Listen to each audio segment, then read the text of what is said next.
नमस्कार प्यारे बच्चों, कैसे हैं आप सभी। उम्मीद करता हूं सभी स्वस्थ होंगे, ठीक होंगे। पढ़ाई भी आप लोगों सुचारू रूप से चल रही हो, क्योंकि अड्डा 24/7 class 9th and 10th YouTube channel आप लोगों को समय समय पर सभी सब्जेक्ट की क्लास उपलब्ध करा रहा है। तो प्यारे बच्चों, आज हम इस सेशन में क्या पढ़ेंगे। इस सेशन में हम लोग सूर्यकांत त्रिपाठी निराला जी का जीवन परिचय के साथ साथ यहाँ इनकी दो कविताएं दी हुई है। यानी एक तो गीत है, वैसे कविता हम लोग कह सकते हैं।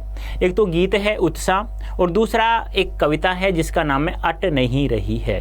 इनको भी हम लोग थोड़ा सा सारांश संक्षेप रूप में पढ़ लेंगे कि भी क्या क्या दिया हुआ है। फिर हम कविता का सार तो हम लोग पढ़ेंगे अच्छे से, एक एक शब्द का अर्थ पढ़ते हुए। लेकिन आज हम इस सेशन में केवल निराला जी के जीवन परिचय के बारे में प्रकाश डालेंगे। जो हमारी क्षितिज भाग 2 पुस्तक का चैप्टर संख्या 5 है, उसको हम लोग पढ़ने जा रहे हैं। पुस्तक का नाम क्षितिज भाग 2 है, अध्याय चैप्टर संख्या 5 है, लेखक का नाम निराला जी है, और जीवन परिचय के बारे में हम लोग प्रकाश डालेंगे। तो देख लीजिएगा, सूर्यकांत त्रिपाठी निराला जी का जीवन परिचय के बारे में हम लोग चर्चा करेंगे। तो आ जाइए, जल्दी से जुड़ जाइए सेशन में। चैप्टर संख्या 5 है और पुस्तक का नाम क्षितिज भाग 2 है। तो जुड़ गए सभी सेशन में। तो आपको पता है 4 बजे राजेंद्र सर की क्लास होती है। भाई गलती मत कहा करो बेटा, जल्दी से आ जाए। आपकी बार हमारा जो उद्देश्य है वो उद्देश्य है 100 में से 100 नंबर प्राप्त करना। कैसे प्राप्त करेंगे वो तो आप लोगों को पता ही है कैसे नहीं होगा, क्योंकि बस आपको रोजाना लाइव सेशन लेना है और कुछ भी नहीं करना आप लोगों को। आगे मेरे ऊपर छोड़ दीजिए कैसे करना है कैसे नहीं करना है। यदि मैं चर्चा करूं निराला जी के जीवन परिचय की चर्चा करूं तो इनका जन्म होता है 1899 ईस्वी में। कहाँ होता है बेटा? बंगाल के महिसादल में। तो निराला जी का जन्म होता है 1899 ईस्वी में, बंगाल के महिसादल में होता है। लेकिन ये इनका पैतृक गांव नहीं था, ये मामा का गांव था इनका, जहां इनका जन्म हुआ। इनका पैतृक गांव तो क्या था? गढ़ाकोला, जिला उन्नाव, उत्तर प्रदेश के ये निवासी। ध्यान रखना, निराला जी एक ऐसे कवि हैं जिनका जन्म इनके मामा के घर हुआ था, ना कि इनके पिता के घर हुआ था। पिता का घर का एड्रेस तो क्या था? गढ़ाकोला, जिला उन्नाव, यूपी। लेकिन जन्म कहाँ होता है? महिसादल, बंगाल में इनका जन्म हुआ था। अब मृत्यु की बात करूँ तो प्यारे बच्चों, इनकी मृत्यु होती है 1961 ईस्वी में। यानी 1961 ईस्वी में इनकी मृत्यु हो जाती है। 1899 ईस्वी में इनका जन्म होता है। तो लगभग 62 साल के ये इन्होंने अपना जीवन काल व्यतीत किया है। तो याद हो गया, 1899 महिसादल, बंगाल में जन्म होता है और 1961 ईस्वी में इनका निधन हो जाता है। प्यारे बच्चों, इनका पैतृक गांव का नाम क्या है? गढ़ाकोला, जिला उन्नाव, उत्तर प्रदेश है। लेकिन जन्म होता है महिसादल, बंगाल। आप देखो, औपचारिक शिक्षा 9वीं तक ही ग्रहण की इन्होंने। औपचारिक क्या होता है बेटा? औपचारिक की बात करूं तो औपचारिक होता है मेरे प्यारे बच्चों स्कूली शिक्षा होता है। क्या होता है? स्कूली शिक्षा किस कक्षा तक प्राप्त की इन्होंने? 9वीं तक ही प्राप्त की। वो भी कहाँ की? महिसादल। महिसादल जहाँ इनका जन्म हुआ, यानी इनके मामा के घर ये 9वीं कक्षा तक पढ़ाई की इन्होंने। और उन्होंने स्वाध्याय द्वारा, स्वाध्याय क्या होता है देखो, टुकड़ा करके देख लो, नहीं समझ में आ रहा है तो स्वधन अध्याय। अब स्वधन अध्याय, स्व यानी क्या होता है? स्वयं, खुद, यानी स्वयं अध्ययन करके उन्होंने संस्कृत, बांग्ला और अंग्रेजी का भी ज्ञान प्राप्त किया है। कौन कौन सी भाषाओं का? संस्कृत का, बांग्ला का, अंग्रेजी भाषाओं का ज्ञान भी इन्होंने अलग से स्वयं पढ़ करके। अब तुम सोचो, 9वीं तक जो बालक स्कूल में पढ़ा हो और उसके बाद स्वयं अध्ययन करके इन तीनों भाषाओं को सीख ले, संस्कृत, बांग्ला, अंग्रेजी, इसका मतलब कुछ अलग ही ज्ञान है, बहुत अच्छा ज्ञान है, उनके दिमाग खोपड़ी अच्छी चलती है। तो याद हो गया। तो कैसे याद करेंगे बेटे प्यारे बच्चों? ऐसे याद करेंगे, 1899 बंगाल के महिसादल में इनका जन्म होता है। 1961 में इनकी मृत्यु हो जाती है। अब इनका पैतृक जो गांव था, वो पैतृक गांव कहाँ था बेटा? गढ़ाकोला में था। गढ़ाकोला किस जिले में पड़ता है? उन्नाव जिलों में पड़ता है। उन्नाव जिला किस राज्य में पड़ता है? यूपी में। लेकिन इनका जन्म जो होता है वह किस राज्य में होता है प्यारे बच्चों? बिहार में होता है। बोलो कोई दिक्कत है क्या किसी को? कोई दिक्कत नहीं होनी चाहिए। आगे देखिए, वे संगीत और दर्शन शास्त्र के गहरे अध्येता, यानी उनको संगीत के बारे में और दर्शन शास्त्र विषय के बारे में बहुत ही ज़्यादा जानकारी थी। रामकृष्ण परमहंस विवेकानंद जी के विचारों पर उन्होंने विशेष प्रभाव डाला। यानी उनके विचारों पर जिन जिन का प्रभाव पड़ा है वो कौन कौन थे? रामकृष्ण परमहंस और विवेकानंद जी के विचारों का उनके ऊपर बहुत ही ज़्यादा प्रभाव हमें दिखाई देता है। निराला का पारिवारिक जीवन दुखों संघर्षों से भरा है। यानी इनका जीवन बहुत ज़्यादा दुखों से, पहले इनके माता पिता की, फिर चाचा की, फिर पत्नी की, फिर पुत्री की, ऐसे निधन हो जाता है, दुखों से जीवन रहा है। आत्मीय जनों क्या होता है? स्वयं के लोग। आत्मीय क्या होता है? स्वयं के लोग। स्वयं के लोग यानी स्वयं के लोग यानी कह सकते हैं हम परिवार के लोग, परिवार के लोग। तो आत्मीय जनों की असामयिक निधि ने उन्हें भीतर से तोड़ दिया। यानी देखो, पिता की, माता की, चाचा की, चचेरे भाई की, पत्नी की, फिर खुद की पुत्री की जो मृत्यु हो जाए तो असामयिक निधन, यानी कि समय के अनुसार हुआ है, लेकिन वो यानी कि कहते हैं वृद्ध होकर की मृत्यु हो तो कोई दिक्कत नहीं, लेकिन एक बीच में जैसे कि एक 35 साल की, एक 19 साल की, एक 18 साल की ऐसे मृत्यु होता है, उसे असामयिक निधन कहा जाता है। साहित्यिक मोर्चे पर भी उन्होंने अनवरत संघर्ष किया। अनवरत क्या होता है प्यारे बच्चों? अनवरत होता है लगातार। क्या होता है? यानी कहने का तात्पर्य क्या है? यानी कि उन्होंने रचनाएं नहीं लिखी साहित्यिक मोर्चों, यानी जब जब साहित्य से संबंधित कोई भी कवि सम्मेलन, कुछ भी आंदोलन, कोई भी आंदोलन होता है किसी प्रकार का, तो आपको पता है ना, जन्म इनका 1899 में होता है। इसका मतलब हमारा देश आज़ाद नहीं हुआ था, गुलाम हुआ था, तो देश को स्वतंत्र करा के 1961 में इनका निधन हुआ। तो इन्होंने साहित्यिक मोर्चों में, यानी कि कोई भी आंदोलन हुआ हो, देश से संबंधित, विषय से साहित्य से संबंधित कैसा भी आंदोलन हुआ हो, उन मोर्चों में उन्होंने बढ़ चढ़कर इन्होंने क्या लिया है? भाग लिया है। अब देखो इन्होंने कौन कौन सी रचनाएं लिखी, यानी साहित्य के क्षेत्र में इन्होंने क्या क्या योगदान दिया है, वो हमें ध्यान से पढ़ना है। देखो, एक इनकी अनामिका रचना है जो 1923 में संकलन हुआ, प्रकाशन हुआ परिमल है, 1930 में प्रकाशन होता है। सरोज स्मृति, ये सरोज इनकी पुत्री का नाम था सरोज, उसकी मृत्यु की याद में, यानी उनकी याद में उन्होंने यह कविता रची है। राम की शक्ति पूजा लिखा इन्होंने 1936 ईस्वी में। कब लिखा? 1936 में। गीतिका लिखा 1936 में। तुलसीदास लिखा 1938 में। अनीमा लिखा 1943 में। नए पत्ते लिखा 1946 में। बेला लिखा 1946 में। कुकुरमुता लिखा 1948 में। तो याद करना है काव्य संग्रह इनके कौन कौन से थे, जैसे याद करें अनामिका, परिमल, सरोज स्मृति, नए पत्ते, बेला, कुकुरमुत्ता, राम की शक्ति पूजा, तुलसीदास, ऐसे हम लोगों को याद करना है। निराला की सर्वप्रथम कविता है जूही की कली, जो 1916 ईस्वी में प्रकाशित होती है। पहली कविता इनकी का नाम क्या है? जूही की कली, जो 1916 में इनका प्रकाशन होता है। उपन्यास, कहानी, आलोचना, निबंध लेखन में उनकी ख्याति यानी क्या होता है? प्रसिद्धि, अविस्मरणीय, जिसको कभी भुला नहीं सकते। निराला रचनावली के 8 खंडों में उनका संपूर्ण काव्य संग्रह में प्राप्त होता है। कहने का तात्पर्य क्या है? उन्होंने जो भी कुछ लिखा निराला रचनावली के नाम से 8 खंडों में प्रकाशित करवा दिया। इन जितनी भी रचनाएं, उपन्यास, कहानी, जो भी कुछ लिखा इन्होंने, वो सब हमें यहाँ 8 खंडों में निराला रचनावली के नाम से हमें प्राप्त होता है। बोलो कोई दिक्कत है क्या? देखो याद करो एक बार वापस। 1899 महिषादल बंगाल में इनका जन्म होता है। 1961 ईस्वी में इनका निधन हो जाता है, लेकिन इनका जन्म होता है इनके मामा के घर। इनका पैतृक गांव, पिता का गांव तो क्या था? गडाकोला, जिला उन्नाव, यूपी का था, लेकिन जन्म कहाँ होता है? बिहार महिषादल में होता है। उसके बाद हम चर्चा करें, इन्होंने केवल स्कूली शिक्षा 9वीं तक ही प्राप्त की थी। उसके बाद उन्होंने संस्कृत, अंग्रेजी का ज्ञान घर में बैठ करके उन्होंने अध्ययन किया था।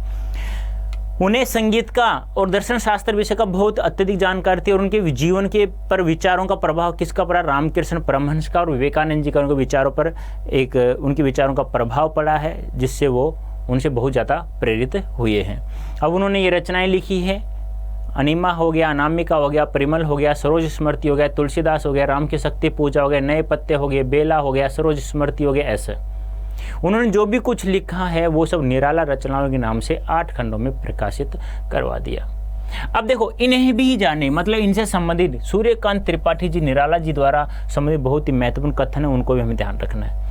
निराला जी विस्तृत सरोकारों कवि माना जाता है। पूछा जाए विस्तृत सरोकारों कवि किसे माना जाता है? सूर्यकांत त्रिपाठी निराला जी को माना जाता है। प्यारे बच्चों, हिंदी साहित्य जगत में निराला के लिए महाप्राण शब्द का प्रयोग किया जाता है। यानी हिंदी साहित्य जगत में आ जाए, महाप्राण जी यहाँ आइए, महाप्राण जी ने ऐसा किया, वो किया, फलाना कार्य किया, इस प्रकार का उपन्यास लिखा, एक कहानी संग्रह लिखा, तो महाप्राण नाम आता ही सूर्यकांत त्रिपाठी निराला, क्योंकि हिंदी साहित्य प्रेमियों में अंदर ये महाप्राण के नाम से प्रसिद्ध है। यह नाम कौन सा? महाप्राण। गंगा प्रसाद पांडे ने महाप्राण निराला आलोचनात्मक पुस्तक लिख करके यह नाम, ये किताब लिखी गई थी आलोचनात्मक, समीक्षात्मक, जिसका नाम महाप्राण निराला। तो यह नाम किसने दिया? गंगा प्रसाद पांडे ने दिया।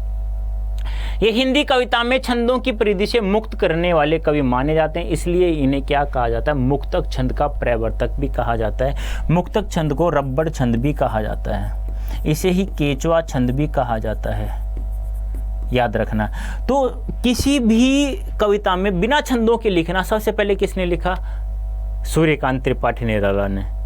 क्या नाम था, जूही की कली, जो कब प्रकाशित होती है, 1916 ईस्वी में। बस ये ध्यान रखना है। तो मुक्तक छंद के प्रवर्तक, केचवा छंद के प्रवर्तक, रब्बड़ छंद के प्रवर्तक किसे माने जाते हैं, निराला। निराला जी को छायावाद युग का, जो युग होते हैं ना, छायावाद युग का क्या कहा जाता है, रुद्र भी कहा जाता है या महेश भी कहा जाता है प्यारे बच्चों, ये भी आपको ध्यान में रखना है। नेक्स्ट, मुक्तक छंद को केचवा छंद या रब्बड़ छंद भी कहा जाता है, बता चुका हूँ। ये छायावाद के रुद्र या महेश माने जाते हैं, अभी बताया था मैंने। ये विवेकानंद जी को अपना आध्यात्मिक गुरु मानते हैं, ये ध्यान रखना। देखो, रामकृष्ण परमहंस, याद रखना बेटा, रामकृष्ण परमहंस और विवेकानंद जी के विचारों का इनके ऊपर क्या बड़ा प्रभाव पड़ा है। रविवार को जन्म लेने का इनका नाम सूर्य कुमार रखा गया, लेकिन 1917-18 में इन्होंने अपना नाम बदल करके सूर्यकांत रख लिया। रविवार को जन्म हुआ, रविवार का जो दिन है वो किसको है, किस देवता का है, सूर्य देवता का है। तो पिताजी ने, माता पिता ने इनका नाम क्या रख दिया, सूर्य कुमार रख दिया, लेकिन इनको सूर्य कुमार अच्छा नहीं लगा, तो 1917-18 में इन्होंने अपना नाम बदल के सूर्यकांत रख लिया। और हिंदी साहित्य जगत में निराला के नाम से और महाप्राण के नाम से ये प्रसिद्ध हुए। महाप्राण शब्द गंगा प्रसाद पांडे ने दिया था, महाप्राण निराला नामक एक आलोचनात्मक समीक्षात्मक पुस्तक लिख करके। इन्हें मुक्तक छंद का प्रवर्तक भी कहा जाता है। किसी भी कविता बिना छंदों की कोई कविता लिख दे, सबसे पहले कविता लिखते हैं कौन, सूर्यकांत त्रिपाठी निराला जी लिखते हैं। ठीक है, यहाँ तक समझ में आ गया होगा। आगे चलते हैं। साहित्यिक विशेषताएं, साहित्यिक विशेषताएं क्या होता है, इन्हें हिंदी साहित्य में इन्होंने क्या क्या योगदान दिया है।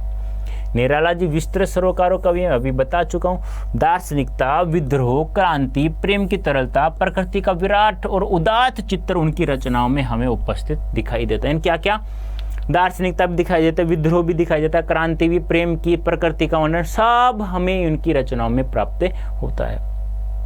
उनके विद्रोही स्वभाव ने कविता के भाव जगत और शिल्प जगत में नए प्रयोगों को संभव किया है। ठीक है, आगे छायावादी रचनाओं में उन्होंने सबसे पहले मुक्त छंद का प्रयोग किया। छायावादी रचनाओं में मैंने अभी बताया ना, देखो छायावाद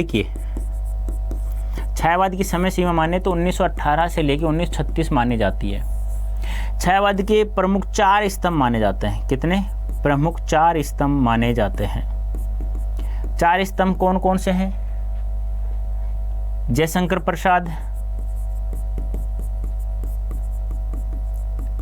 सूर्यकांत त्रिपाठी निराला, सुमित्रानंदन पंत और महादेवी वर्मा।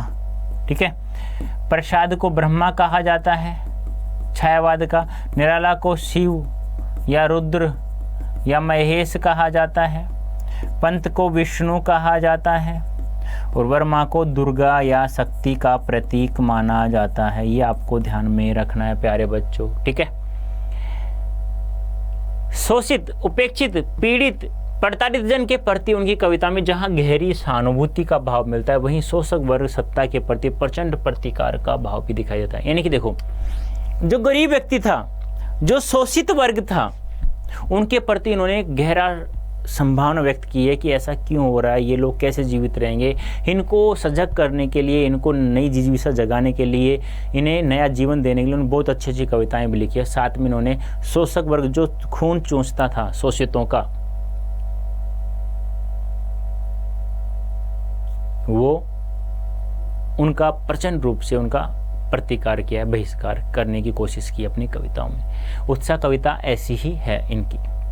देखो, गीत का सारांश जो अभी मैंने नाम लिया था ना, उत्साह, ये गीत है, एक आह्वान गीत है। आह्वान यानी क्या होता है? पुकारना। और यहाँ पर किसको पुकारा है? बादल को पुकारा है। बादल को क्यों पुकारा है? केवल गरजने के लिए कहता है। गरजने के लिए क्यों कहता है? क्योंकि लोगों में उत्साह का भाव जागृत हो। उत्साह का भाव जागृत होगा तो जिजीविषा जगेगी। जिजीविषा किसे कहा जाता है? जीने की इच्छा को। देखो, एक आह्वान गीत है जो बादल को संबोधित है, यानी बादल को इसमें संबोधित किया गया है और बादल ही निराला जी का प्रिय विषय माना जाता है प्यारे बच्चों। और बादल निराला का प्रिय विषय है। कविता में बादल एक तरफ पीड़ित प्यासे जन की आकांक्षा को पूरा करने वाला, आकांक्षा क्या होती है? इच्छा, लालसा, कामना, ठीक है, ये आपको ध्यान में रखना है। तो दूसरी तरफ वही बादल नई कल्पना और नए अंकुर के लिए विध्वंस, विप्लव और क्रांति चेतना को संभव करने वाला। इन एक तरफ तो ये शोषित वर्ग के लिए, उनके पीड़ित जन की प्यास को बुझाने के लिए, दूसरा क्या है, दूसरा एक क्रांति के रूप में भी इसका प्रयोग किया गया है। तो ध्यान रखना, बादल का प्रयोग यहाँ दो प्रकार से किया गया है। कवि जीवन को व्यापक और समग्र दृष्टि से देखता है। व्यापक क्या होता है, विस्तृत रूप से गहन अध्ययन करता है। समग्र यानी चारों रूप, चारों ओर, यानी कि इन्होंने जीवन को, यानी कि इन्होंने संसार में जो जीवन देखा है ना, खुद का जीवन दिया है, लोगों का जीवन देखा है, तो उसे व्यापक दृष्टि से बहुत ही गहनता से उन्होंने परखा है, जीवन को देखा है और व्यापक यथार्थ रूप में अपनी कविताओं में उन्हें लिखता भी है। कविता में ललित कल्पना और क्रांति चेतना दोनों है। ललित यानी सुंदर चेतना भी है, वो पीड़ित प्यासेजन के लिए। क्रांति चेतना है वो शोषक वर्ग के लिए, उनके लिए तो ये वज्र के रूप में कार्य करती है, क्रांति के रूप में जो पुकारता है बादलों गड़गड़ाहट। उनको डर लगता है भाई, जब क्रांति हुई है। आप बताओ, भारत देश में जब क्रांति हुई ना, जब कुछ परिवर्तन हुआ ना, तो क्रांति हमेशा अच्छे के लिए हुई है। सबसे पहली क्रांति याद है 1857 क्रांति, याद होगा, चर्बी वाला कारतूस। तो वही था हमारा आज़ाद होने का सबसे पहला एक प्रयास था, जो अंत तक संपूर्ण हुआ। तो अंत तक हम लोग आज़ाद भी हो गए। 1857 में क्रांति होती है और 1947 यानी कि 90 वर्षों के अंतराल में हम लोग स्वतंत्र हो जाते हैं। फिर भी हमें 90 साल लगे अंग्रेज़ों की गुलामी से मुक्त होने के लिए। उससे पहले थे हम 200-250 साल से गुलाम थे अंग्रेज़ों के। लेकिन पहले जब क्रांति हुई है ना भारत में, जब कभी क्रांति हुई ना, अच्छे के लिए हुई है। तो वही क्रांति यहाँ अच्छे के लिए, जो उत्साह गीत लिखा है निराला जी ने, जो बादल को संबोधित किया गया, बादल को इसमें पुकारा गया प्यारे बच्चों, तो वह एक शोषित वर्ग का तो आकांक्षा को, प्यास को बुझाने के लिए, दूसरी तरफ वह शोषकों के लिए क्रांति के रूप में, प्रतीक के रूप में प्रयोग किया गया। तो बादल किसका प्रतीक है, क्रांति का। सामाजिक क्रांति या बदलाव में साहित्य की भूमिका महत्वपूर्ण होती है। निराला इसे नवजीवन और नूतन कविता के संदर्भों में देखते हैं। क्या कहा उन्होंने, सामाजिक क्रांति या बदलाव में साहित्य की भूमिका, यानी कि जब भारत देश में कोई भी क्रांति हुई, समाज से प्रति, देश से प्रति, लोगों के प्रति कैसी भी क्रांति हुई है ना, वो केवल लोगों के हित के लिए, भले के लिए हुई है।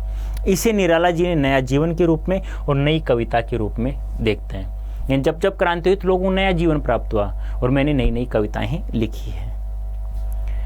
क्रांति हो गई, अब उसे विक्षिप्त हो गया, लोग मरे हुए हैं, खून बिखरा हुआ है, यानी कि, और वो बिल्कुल छत विछत लोग हो रहे हैं, घायल हो रहे हैं, उनको देख करके विक्षिप्त हुआ मन, तो कवि ने कविता लिख दी, नूतन कविता।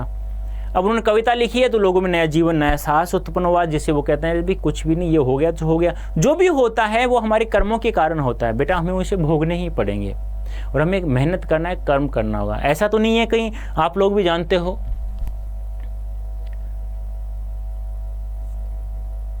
एक दिन मान लो सूरज नहीं होगा तो भी जरूरी है क्या वो सूरज सदा के लिए छुप गया?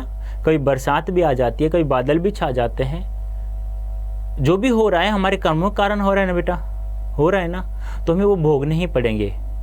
हम यदि मान लो मैं उस समस्या का समाधान न करते पीछे हट जाऊं तो भी फिर भी तो वही होगा ना जो होना था। तो हमें कर्म करना चाहिए बेटा, ईमानदारी से, मेहनत से।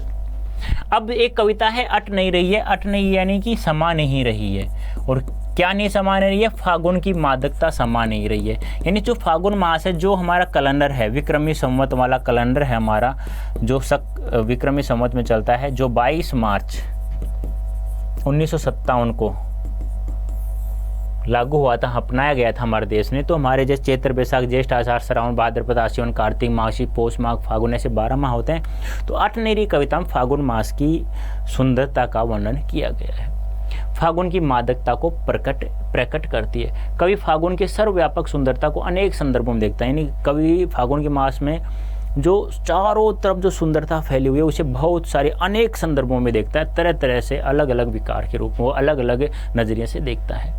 जब मन प्रसन्न हो तो हर तरफ फागुन का ही सौंदर्य उल्लास दिखाई पड़ता है। कवि कहता है अंदर चाहे कितने भी दुख क्यों न हो, लेकिन हमें हमेशा खुश रहना चाहिए। जब हमारा मन खुश होता है ना तो हमें प्रत्येक माह फागुन जैसा ही नजर आता है। तो हमें हमेशा खुश रहना चाहिए।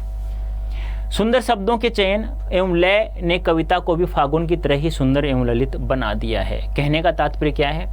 कवि ने ऐसे सुंदर शब्दों का, बिंबों का प्रयोग किया है जैसे फागुन में चारों ओर सुंदरता दिखाई देती है, ऐसे ही कवि ने शब्दों के माध्यम से अपनी कविता में फागुनता का सौंदर्यता बिखेरा है। ये हमें ध्यान में रखना है। तो प्यारे बच्चों, एक गीत है उत्साह, जिसमें बादल को संबोधित किया गया है। बादल को यहाँ दो रूपों में दिखाया गया है, पीड़ित जन की प्यास बुझाने के लिए, दूसरा क्रांति के रूप में दिखाया गया।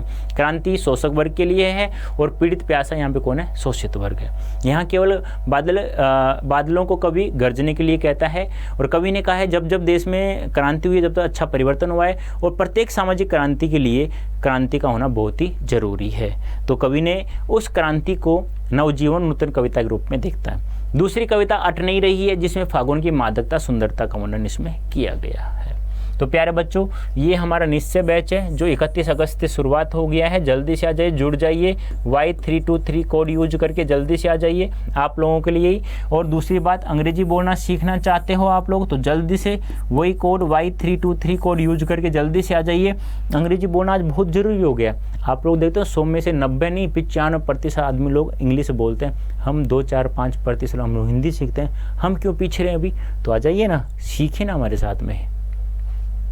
अब आपको Adda24 ऐप डाउनलोड करना है, क्योंकि आपको PDF चाहिए तो यहीं से प्राप्त होगी। आपको क्विजेस चाहिए, आपको क्वेश्चन चाहिए, सैम्पल पेपर चाहिए, PYQ चाहिए, सब यहीं से ही प्राप्त होगा। जल्दी से Adda24 ऐप डाउनलोड कर लीजिए। अब आप कहाँ पढ़ रहे हैं? Adda24 क्लास 9th और 10th यूट्यूब चैनल पढ़ रहे हैं। अच्छा सेशन लगता है तो लाइक करना है, शेयर करना है, ईमानदारी से कमेंट भी करना है। और प्यारे बच्चों, ये सेशन तो आज तक यहीं इतना ही था, लेकिन उससे पहले मैं कहूँगा बेटा, ईमानदारी से यदि आप लोग पढ़ाई करोगे तो 100 में 100 नंबर हम लोग प्राप्त कर लेंगे। तो कैसा लगा आज का सेशन? अच्छा लगा हो तो लाइक करना है और शेयर करना और ईमानदारी से पढ़ाई करना है। ओके बच्चों, धन्यवाद, थैंक यू सो मच।